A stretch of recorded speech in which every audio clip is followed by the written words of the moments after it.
Cool. Thanks for coming, everyone. Y'all are awesome. Yeah. If you weren't at the AGM last week, which like some of you weren't, you might be interested to know I got reelected president because I'm awesome. Ooh, let's go. And Leanne got put on the committee. Kristen's on the committee. Steve is on the committee. So we've got good committee rep up in here. Yeah. And David. 6 minutes late, homie. Whoa, no one's Just keeping time. It's lockdown. Just kidding. Is Ben coming? I haven't heard of Ben in ages. Ben is not coming, Ben but I has think John is coming. Yeah, John might pop in for a little while.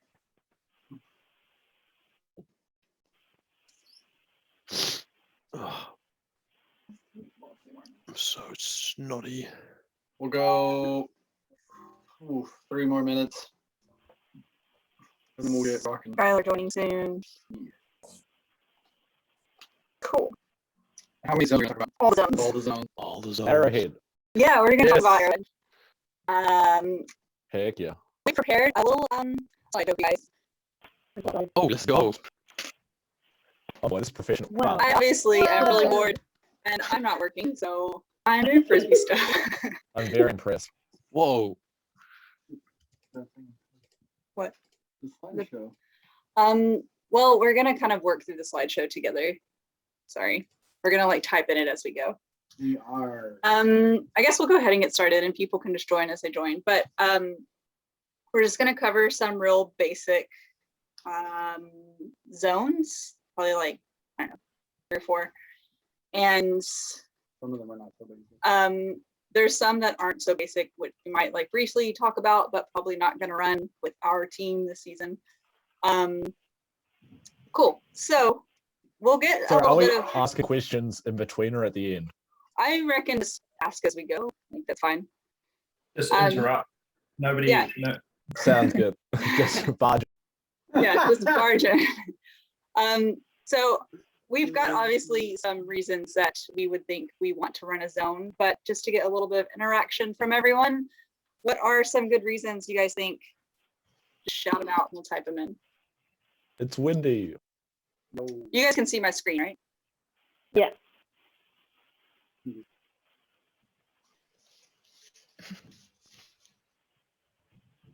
It's windy.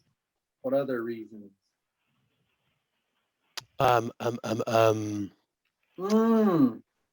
Yeah, Josh, looking hot. I think, do zones save legs overall, like in the long run? Obviously not for people up front, but people at the back. Yep, energy management. If you're Yeah. deep, that's a dream. Such a dream. The dream. Yep, that's good.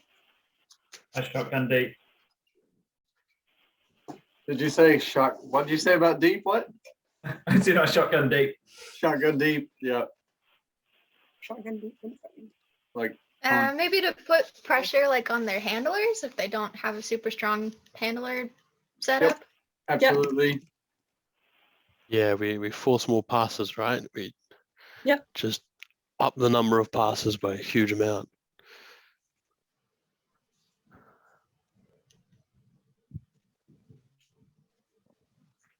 Anything else?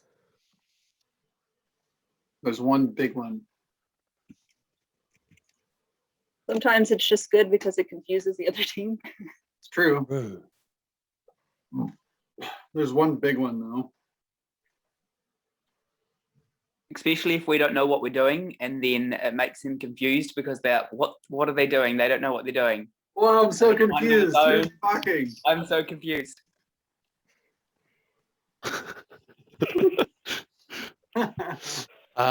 I guess it forces or like it promotes, forces, throws over the top.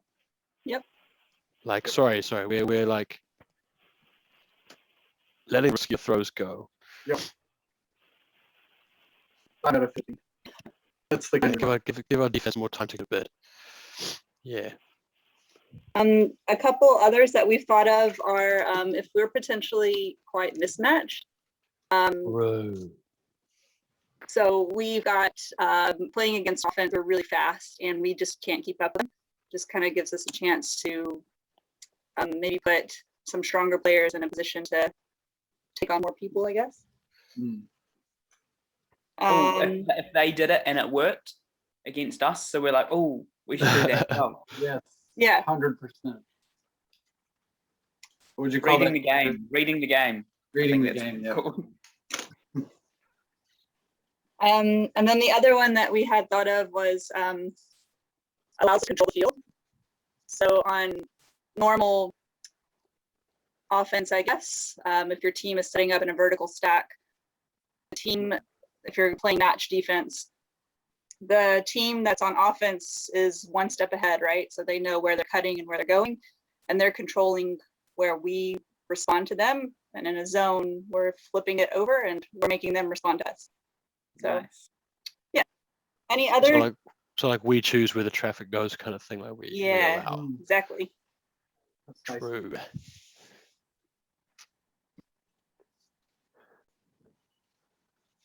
Yeah.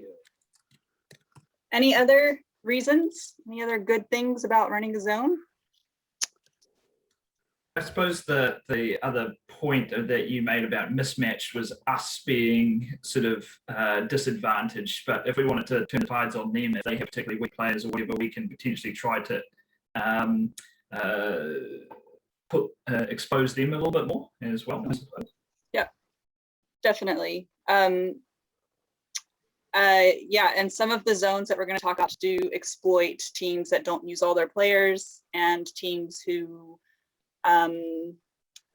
have their strongest players as handlers and don't really use the rest of the team. So hopefully we can use that to our advantage if we're running a zone.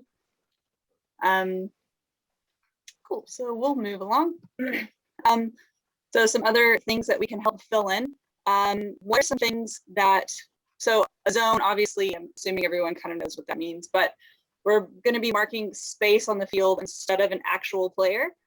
So we're not matched up against one other person. You're going to be assigned to a particular role during the defensive point. And we'll talk a little bit about that in a minute, but if there's players coming into your space, then you pick them up and mark them, and when they leave your space, you allow them to leave and make sure that another teammate is picking them up to mark them so that they don't get the disc. So what are some key things that we need to make a zone work? Oh, people knowing what they're doing. Yep, knowing your roles. Lots of communication. Yes. Yeah, real strong comms. Yeah. Like if you have no one, probably means someone else has two people, which means they're gonna need help, or you can like slide and Definitely.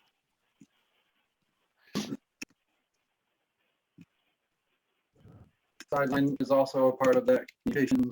yeah, sideline is really important. It's just a reminder. Oh yeah, Yep. often when it comes to comms, often the person in the deep, they can see the whole field, like every player should be in Yeah. front of them, so they do really have the best. They got a pretty good view of where everyone is. Yep. And with that being said, something that I was taught that I liked was like if you're on the wings, you can basically like put your back to the sideline because no one's going to be behind you.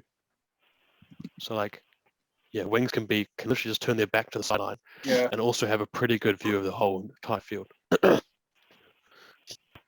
Yep. Good. Anything else? You can make that bigger. Oh yeah. I suppose just field awareness as well. I don't know if we've got that listed there, but knowing where the disc is likely to, or where the disc is coming from and where it's likely to go, so that you're not wasting your energy marking space that the disc is probably never going to get to. Exactly Yeah, right. definitely. Yeah, actually on that note, and this is kind of like positioning, like if the disc gets put right on the sideline, then the zone should kind of like collapse / form around that sideline. Like you wouldn't obviously you wouldn't keep marking as if the disc was in the middle. Like you can all begin to squash up a tiny bit. Yeah, Absolutely. definitely. Like, but yeah, it kind of comes on the field awareness. Like we would move around the disc a little bit, but that also means once it gets swung back the middle, everyone has to get back really quickly and begin mucking again as if it's in the middle. Mhm. That comes in flexibility, I guess. It's there's lots of changing. Definitely. Another thing that we had was, it kind of comes to role flexibility or knowing your roles are working as a team specifically, also comes under comms as well. But when we talk about a cup defense or a cup moving as a unit, we'll talk about that a little bit more in a minute. Yeah. And one thing you could add to that actually is like if the cup is behind, or then it's up to the wings. Like the next line of defense would be like the wings to help deny certain lanes. Like if the Definitely. cup is behind, the wings need to see that, 100%. and like they're next and Yeah, like think not definitely. deny, not like stopping throws, but at least making them less. What's the word? Help Harder denying to, them, I like, guess. delete. Making throws look less enticing at the It's least. like thinking twice, that hesitation. Yeah, making people exactly. Make people hesitate about their throws. Yeah. That's all the Was- zone is really. One element that is a big shift from man marking, and it really shouldn't be, but it ends up being a big shift in the way you think, is that when you mark a defense, you're marking the biggest threat. That's kind of the difference between like a major difference with that, knowing role flexibility and communication with other players. It's actually you're moving from marking an individual and trying to shut them down or deny them the disc, and you're trying to mark the next threat.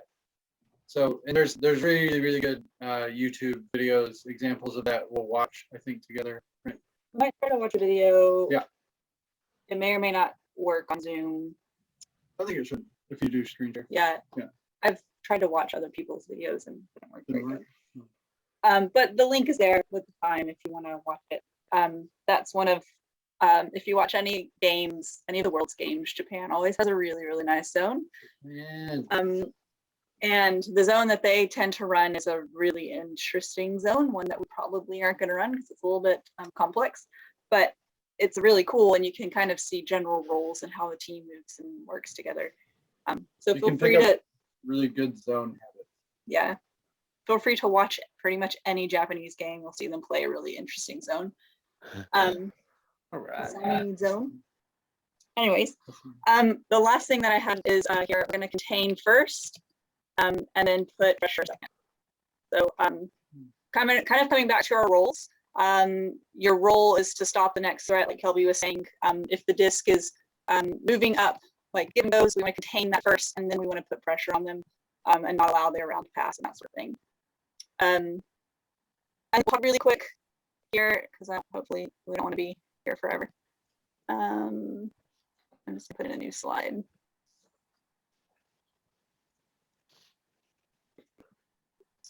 Strengths and weaknesses. We kind of talked a little bit about the reasons to run a zone. So we'll kind of leave those as strength for now. Potential weaknesses or downsides to running a zone. Two offenders can kind of like flood an area, kind of like flood put one defender. Can you? So like defenders can be overwhelmed. Yeah. Oh yeah. Yeah. If the zone's broken, then you're kind of screwed. Sorry, I can't see on that side. It's probably Just minimize that.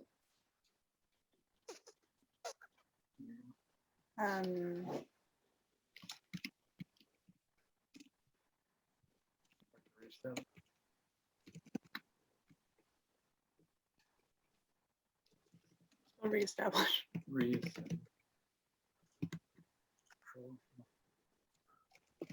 Anything else?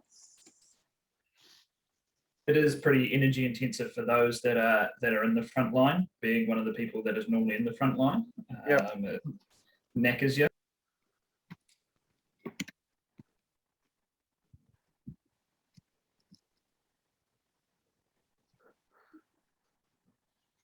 Absolutely. It can be super confusing if you don't know what you're doing. Yeah, definitely. 100% biggest weakness of Through that. And I think that's along the same lines. I think that was Michelle. I think that's on the same lines as what Michelle is saying, but poor communication with the team can basically cause a zone to be not effective at all. Yeah. And then with zones, if someone doesn't know what they're doing, they are kind of easy to exploit. Like it's possible to do. Yeah, Oh yeah, yeah. big time. Or like if there's a huge mismatch somewhere on the field and on the defense, then yeah, you can abuse that. Yeah, it's a bit. It can be predictive for really good offenses. Yeah. Zone is really predictable. Cool. Anything else we want to add to that? Hey, John. I think it's just good to know. So there will definitely be some times at tournament where we're calling zones, and we're going to go through the different roles of the zones here in just a minute. But it'll be good to know why we're calling a zone. So what are the strengths? What are the weaknesses? I played on a team last year where we only played zone, and I was like, why are we playing zone? I'm so frustrated. And they were like, oh, it's because we're so mismatched.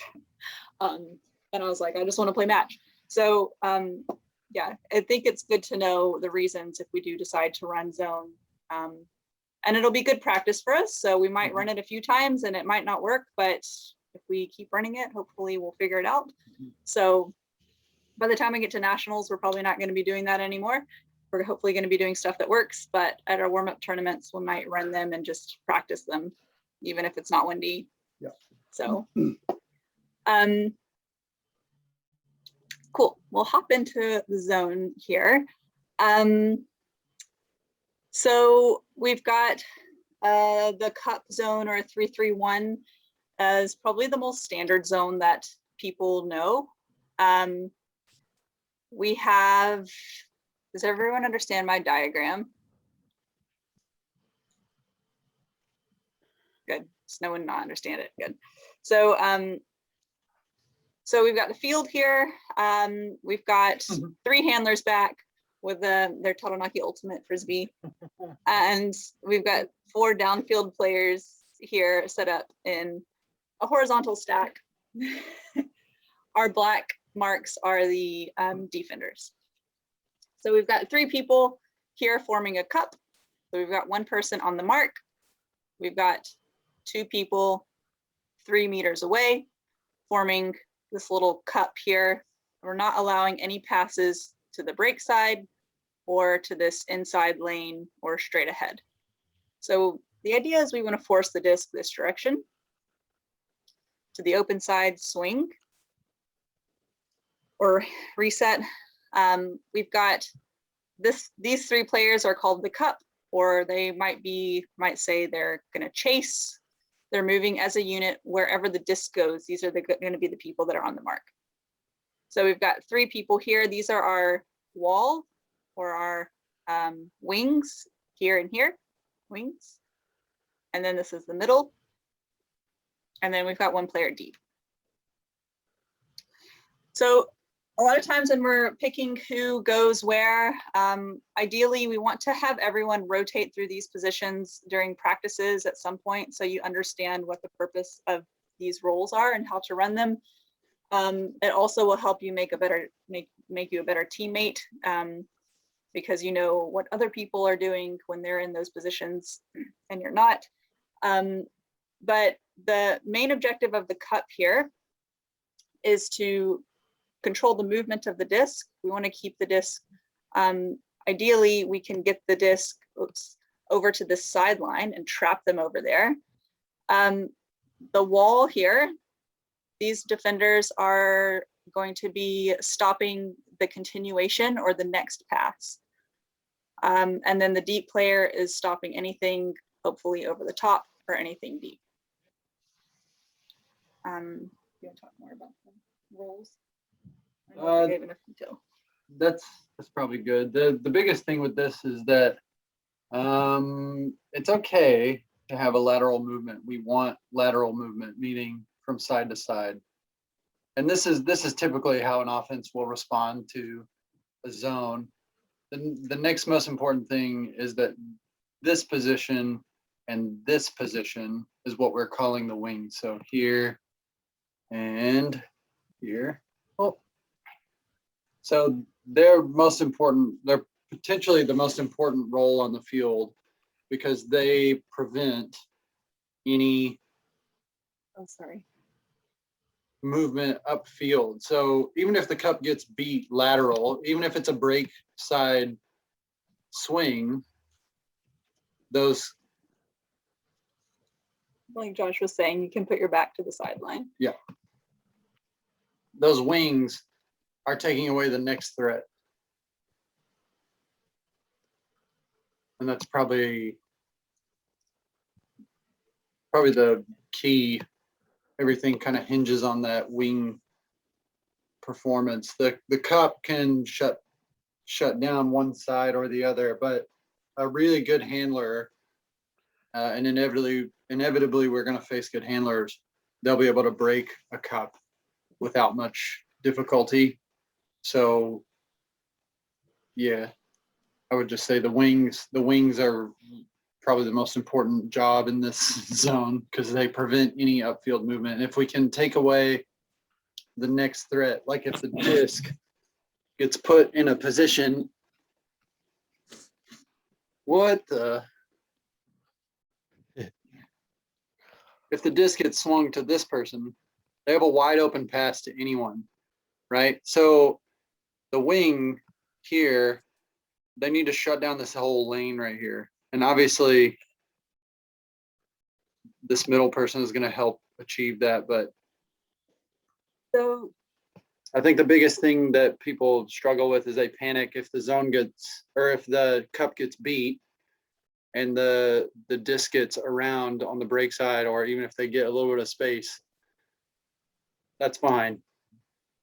the general rule is the cup, they're containing this area here.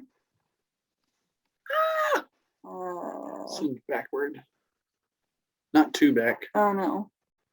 Sorry. No. Okay, let's switch to the whiteboard. It's too difficult. Just switch to the camera. How do I stop? Oh, here. Okay. Yo, we're back. So let's switch to whiteboard.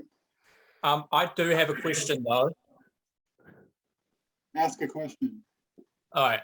So with being in the cup on defending, how far is the Here we go. Yeah. So how close is the You have to be 3 meters away. So the right around is 3 meters away from this, unless another on some of the space. And you can be including that if there's another person you're thinking.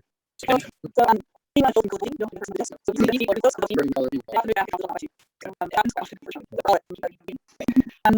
we're gonna read this big which are read this office and residence. I don't say. So we got person this, chambers, and the person mark. We got person mark person all 3 meters away from this. So we're talking our rules. The first spot is named be fast zero. So the rule is generally gonna be anything in the middle, mean anything on the side, or continuation. This comes here, next slide goes here. So I'm talking about fast close to something here. So this time our first look is gonna be up the line. So anytime wings to this move this move you can ensure that they're not open or on the side or down.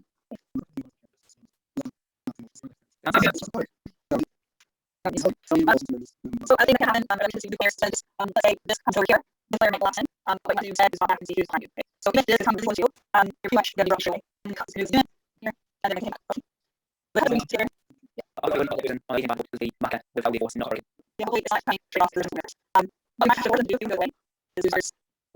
I think we would do so that's really important for the first element of the thing that we're talking about is the questions about the role of each position. So say this, obviously this and computer. So everyone has to do them. Maybe round.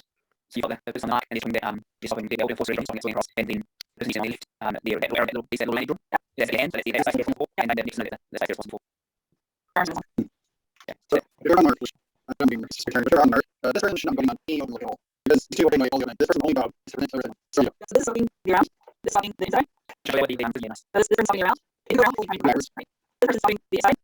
And this is something that ready forward pass. So all the introductions so that we're providing this player want to get down some. This way, and we're out of position. So we don't have to worry about moving our position down. This moves this way. This here. Do that. The other. Continue that ball. So the negatives around. Basically, they move as a unit. They keep sending that same option patch. So here, there, right here. Now we're running. So now running is. Yeah. So see that? So we've put running. So I'm just going to 7 shots. So we're over on that side and not just cut zone really when whenever you guys have your can run a few different ways with that. So we might have like cut 14 sequences right there. And every time this moves always 14 actions. Or my head to the 14 spot. So this cut it out for this one on the side. And this means you guys are running across stop situation, contain, and then launcher. And if it's in, it's going to be full speed to the line. So that will change depending on the format. So we got to do other things depending on whether it's late age, can just have to figure it out. The other like 3 3 1 3 2 1. As we run this, so let's say I want to do the first one. This say here. And let's say we got 2 people deep. This is not really unique in the way. So just because there's space, this person like help people, you come to help them. So this community asks everyone. Because here, let's say that people that need something, then the picture, come in and put the one or something. This that's going to help the rest. There's no space, then close in that picture somewhere else. Those kind of cool things like this is space. The initial collecting inverse. Swing option and do it. Generally, that is going to be prompted by other players on the chat. Is going to say you get only shot, and this so these type of chips are usually by someone else. You're on that patience. Yeah, I'm using the time because if only some people say you're still making the man, but the man you're making time. They don't say they don't do the job. Right, just don't say something else. Safety. You can't offend them. But just weird. Like, and someone else comes into your space, you kind of can't be marking them kind of like not Really? actually like yeah. Only one move that's really common on offense. Can you should begin? Especially when we have if they're on the right side line. So like if there's no hell on the right side, might come to replay. Hell up straight back. And it's really important. That fine is that means that I really disincentivizing for that. So you'll see the cup. This is something like Yeah, that's really funny. This is here. They don't receive it. Josh, they're not here. Very tough. That's not too different. I don't know if you have but what happens in this was this from the center back and across. People out. And also rush up to mark on. So working with these all this space out of this players from lower to this. So yeah, good thing again. You got it extra. Josh, you're going to tell you. Always going on the right. Kind of thing. What we do is have the side to so I'm going to feel them don't clear or gosh or turn you hard. So we got something you know you can see everything. So the kind of communication with them. Is there any when you're in zone and you were lost through a situation that you're like, okay, this makes sense in theory, but whenever we actually try to do it, this is what happened and what should I be any examples or questions like that? Situational. You want video? We can try. I don't have any specific videos of cup, but I've seen it like 5 times. I was going to say as well, it takes on from what Josh was saying earlier as well around that communication, especially from the deep player, that the deep player can see everything. And when the disc swings quickly in the middle and the wings, sometimes it's hard to figure out where you need to be. So that communication from the deep player and from sideline becomes really important to help get teammates out. Definitely. So anytime I've been in a zone where I have been really effective at containing or shutting down options or even the mark, it's usually because someone's on the sideline telling me what I can't see.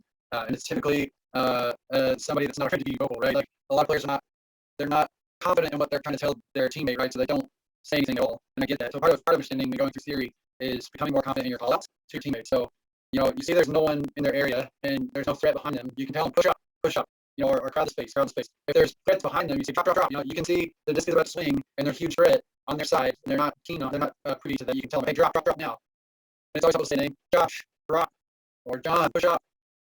Yeah. Do some push-ups right now. We're gonna probably shouting later. don't forget if they do, we will get us a spicy enough sometimes. Like if they do like rip a hammer over the top of the correct side and it comes off, then weapon. But the idea is like if we make them make like risky throws and if we have like villainous throws, then that's okay. That's a win for us because like let's say they throw 5 hammers over the top and we turn 2 or 1 of them, then you know that's still that's just okay. Absolutely, that's pretty good. And if they go down the field and score, throwing over the top, yeah, like they won't work the whole game, so it's okay. Absolutely, just keep in mind. Absolutely. So this next one is a variation of what we just talked about, the 3-3-1. This is 3-2-2. We've got 2 people in 1, 2 people deep. Our cup is doing the same thing that it was doing before. This one is really good. A lot of times in a zone, oops, sorry. A lot of times in a zone, they'll put 2 people. They'll put 2. Sorry. Anyways, they'll put 2 offensive players deep. So putting 2 defensive players deep helps contain that. So that one might be a little bit more effective if maybe it's not very windy. And they can put those throws over the top, or they've got throwers putting throws over the top. But it's the same thing. We've got our wings here. One's containing the left side of the field, one's containing the right side of the field, and then we've got our 2 deep players. Covering those deep options. So probably do one like deep like this and one like deep is probably what we do. It just depends on what your offense is doing as well. So and then we could potentially be switching from a 3-3-1 to a 3-2-2, depending on how they're playing their offensive structure. So I would say it's up to the deep person who's playing deep to call somebody back to play a different structure there. Yeah. Yep. Usually we'll put one person that's on the field. They will be the person that's going to say if anything needs to change, right? So we'll say, okay, we're going to run a 3-2-1. We know they have deep options. So Leanne, you know, if you're deep, you're going to be calling out what we need to be doing if we need to go into a match. If we need to bring one player deep, we usually appoint one person for that job. They can be on the sideline, they can be on the field. But yeah, it's usually there's one point of contact. If we're going to make major changes, to the defense, it'll be from one point of contact. And this is also where a little bit of experience will come into play as well. For example, we were playing a 3-3-1 not too long ago at Wham, and there was a crosswind coming from this side of the field to this side of the field, and the disc was back here, and there was an open player over here and an open player over here. And I was playing deep, and I was like, I'm not worried about that player. They're not going to make an upwind pass that far up the field. And so this player was like, should I drop? And I was like, no, press send. So yeah, this player hopefully will be able to make that call. Then it will depend on, when, it will depend on who's got the disc, what kind of throws their team has. It might be advantageous for us to leave that player who's a really hard target open and put that pressure somewhere else. Does that make sense? So this one is arrowhead. This is also a 3-3-1 variation, but instead of a cut this time, we're forcing swing. So we'll have the person in the center here putting on a flat force, and then we'll have two people dropping back, shutting down these throws right next to them, throwing lanes. And then we've got a 3 in the wall, and then a 1 deep as well. So with this one, we are encouraging swings back and forth, but nothing upfield. Anything else about arrowhead? When they get to the sideline, that's when we can really put pressure on them, because basically you will set a trap. So in this setup, we want them to go this direction or this direction. So we want that lateral. This is really effective in a crosswind because they're throwing upwind and downwind as opposed to crosswind if they're going down the field. So there's a much higher chance of a turnover or an error if they're throwing lateral throws in a crosswind because they're just lower percentage throws. So we'll show you what happens when we get to the sideline. So basically, you want to throw the sideline. So maybe two throws on the mark.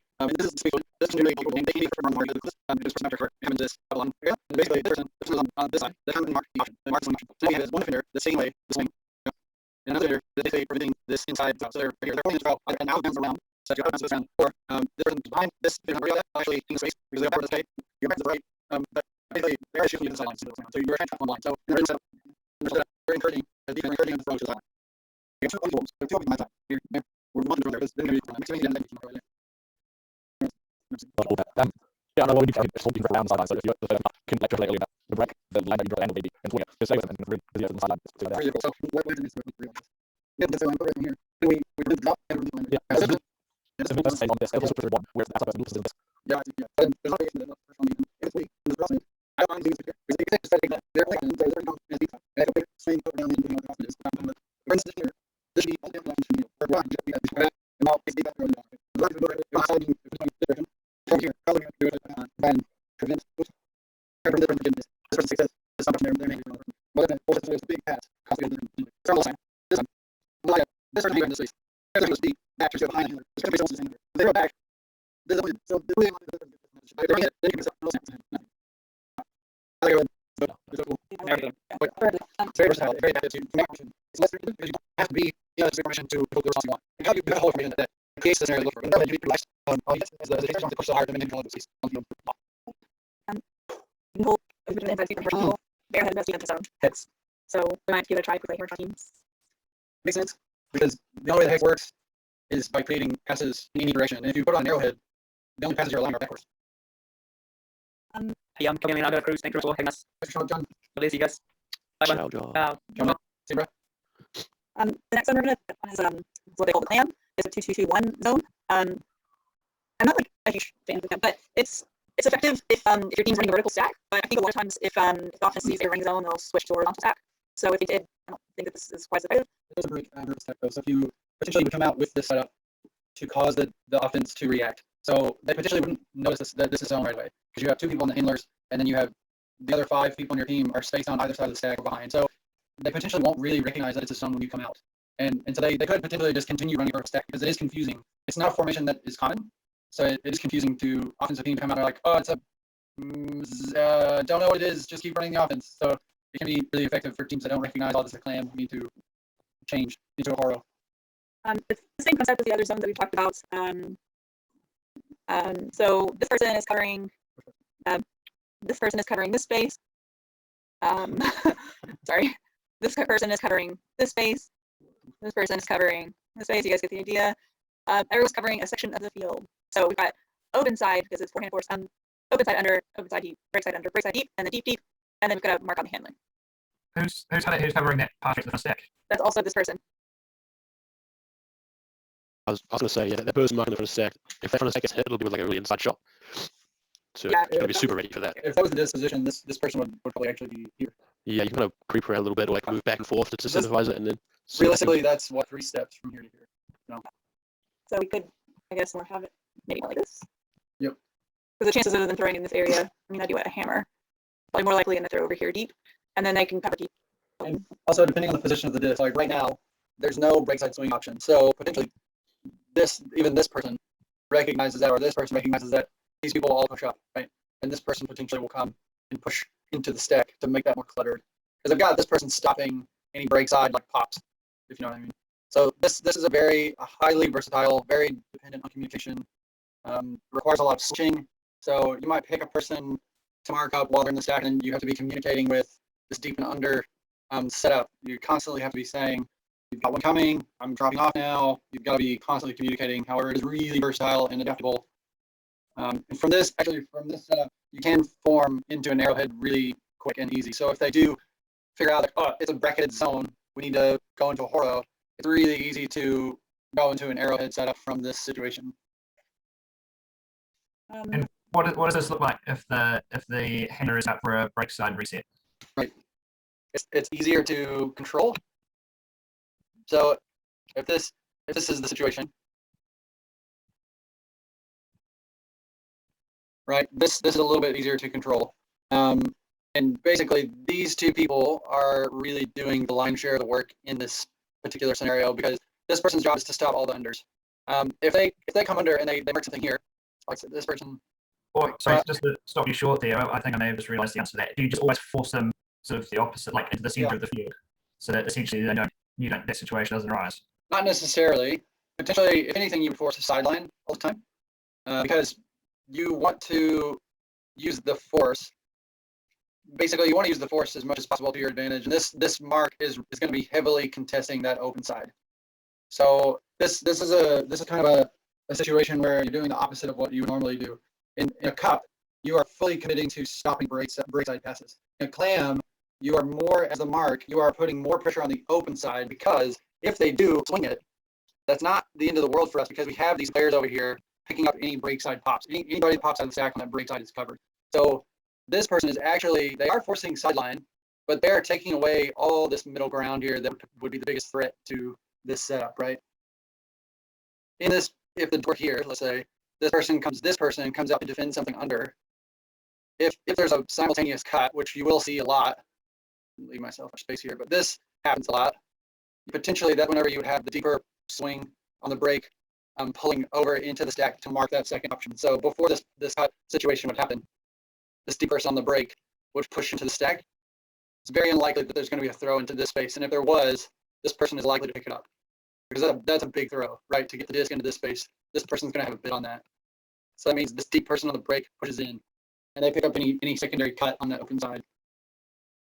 Really versatile, but teams that recognize they're putting a zone bracket or a clam, they're going to switch a horo pretty much immediately, and then that makes it really difficult for this defense to be effective. So we would want to shift into a different setup. So this is particularly useful if you've got a team that is really crushing with a vertical stack, and we're having trouble in, say, a 3-3-1 setup. We're running a zone, but they're still managing to get inside passes in the middle. They're breaking it. We're not doing a clam just to shut down that vertical stack, because this is pretty bomb for vertical stack. So for calling the line, so we kind of go back to what the roles are. We'll call ones, which will be these guys. So ones, twos, threes, and deep. Yep. So ones are going to mark handlers, twos are marking front of stack, threes are marking deep stack, and then deep is deep. And you guys can sort out who's open and who's break, or just left side, right side, whatever you want. Mm-hmm. There's potential, like another really good thing about this is that the mark can be really fluid. So you can decide, I'm going to put on a flat force now, and the downfield needs to be able to respond to that. There's no, it's good to force sideline with this defense, because you're wanting to take as much of that open side away. So it's a pretty relaxed mark for the break throw, but yeah, you can be really versatile with the mark. Questions about clam? I don't have a question. I just need to go because I'm that is due tomorrow that I need to finish. But it was a really good Zoom call. and it was nice seeing you guys, and I will look forward to seeing you guys very soon on the field. So enjoy the Yes, rest of the Sky. week. Yeah, good luck. I'll see you guys later. Good luck, Sky. Thank you. Bye. Yeah. See ya. We'll cover one more zone quickly, and then we'll try to wrap it up for everyone. So there are some other zones that we might run variations or mixes of zones. We might run an assassin on a particular player. Say we want to run a zone, but they have one player who is just like dominating everyone, and they're just causing lots of problems for us. We might just put a mark on that person. So everyone is playing zone except for Josh, and he's marking their best player or whatever. So we'll call that an assassin. And pretty much the only person who has to worry about that is the one that's marking that person, and everyone else is playing zone as normal. I probably won't play any zombie zones. Yeah, it's a little bit, I think, complicated for a new team. But one of the other zones that I really like that we might play is it's sort of a junk zone. So junk is usually just forcing center, but it's handler marks, and everyone else is playing zone. So it's basically like playing assassin on handlers, and everyone else downfield is playing in zone position. So we'll have 3 marks on handlers, our wall, and then a deep player. So these people are going to force, how I've always played it before, is force center, so forcing to the middle of the field. And then these players are actually just marked up as normal. And then our center is going to be getting a lot of movement, hopefully up the middle. So they're going to be stopping a lot of passes in this area. And I think this zone is really good for players who have really strong handlers, and the rest of the players aren't very strong players, because they're going to put their 3 best players at the back, and we're going to hopefully shut that down and cause it so that the other players aren't getting open very easily downfield. I don't know what it's called. We called it dunk, but we can maybe come up with our own name for it. Yeah. Basically, force center so that it takes the pressure off the wings, and you can really collapse that space in the middle of the field and make it really difficult to have any movement aside from handler movement. So you basically, you're forcing middles. It really helps the wings to kind of concentrate and focus that pressure into the middle of the field, if you know what I mean. Has anyone played this zone before? I know we've played it a few times, but like in a game. I've played it a bunch, and it's just like any other zone. Like when a handler leaves the handler set and goes to the field, really important to communicate that, and you don't follow them all the way downfield, obviously. Right, you right. have to look for another handler coming in and Right. pick him up. Yeah. So like if handler is leaving the handler set, you'll probably be looking for one coming in from somewhere else. Sometimes they'll even drop 4 handlers back to combat it. Yeah. Which, yeah. That's cool. Sometimes you can mark all 4 handlers with 3 players. Really, it's Yeah, possible. it's a limited space, so it's definitely possible. It can actually go backwards for them, but yeah, basically the front 3. Yeah, you're marking man, and you're passing handlers up like back and forth as they leave their handler set or not. It's probably what I remember the most. Yeah, so it's really, really important that if this hand decides I'm out going downfield, that you let them go. Yeah, you don't follow them all downfield, even for easily do that. Because someone will eventually come back to release them, and that's you want to go. We played a lot that way, and I found it to be one of my favorite zone we played. But yeah, since all the others, like I was saying, it requires communication. And questions. Same as before, we're calling lines, we'll call handle marks, 3 people to mark handlers, we'll call 3 on the wall, and then deep. And then we get next in there, gets the block. Yeah. As long as I'm on the block. Well, I mean, how's you get block? I don't know. I'll figure it out from the 2 sides. Free space, no block. Yeah, man. Cool. Is there anything else that anybody want to talk about overall here, other than super green stokes to do with you? For me, firstly, I think it's also meant because it gives us something nice to which a lot of staff out it's really cool. So that's also probably something that we should do a couple more times throughout of restrictions and that, I think. Otherwise, just if you have any questions around like stuff tournaments and stuff, as we've got this, we'll get and we can sort things out. Hopefully, we play tournaments. That's a big thing at the moment. But yeah, otherwise, we'll stuff out. Also, I would definitely put there. For those of you that don't know, Steve is our team manager, so he is arranging the accommodation, he sorts the registration and that kind of thing. So if you have questions about tournaments, contact Steve. He's the guy. Leanne's a coach. So if you need direction on the field, if you know how it plays around or what strategy we're going for, this is the gal to talk to. And then Joe, Pollock, and Jane Pollard are the team captains. And then I'm your captain, obviously. Yeah. So touch your question, Corey. Yeah, otherwise just super freaking dope. So what Steve has said, you guys questions about accommodation, tournament logistics, Also, because everyone got a good edition, that's the peripheral. I put it on that day, and it was only to net email around the top. It's been a review. It's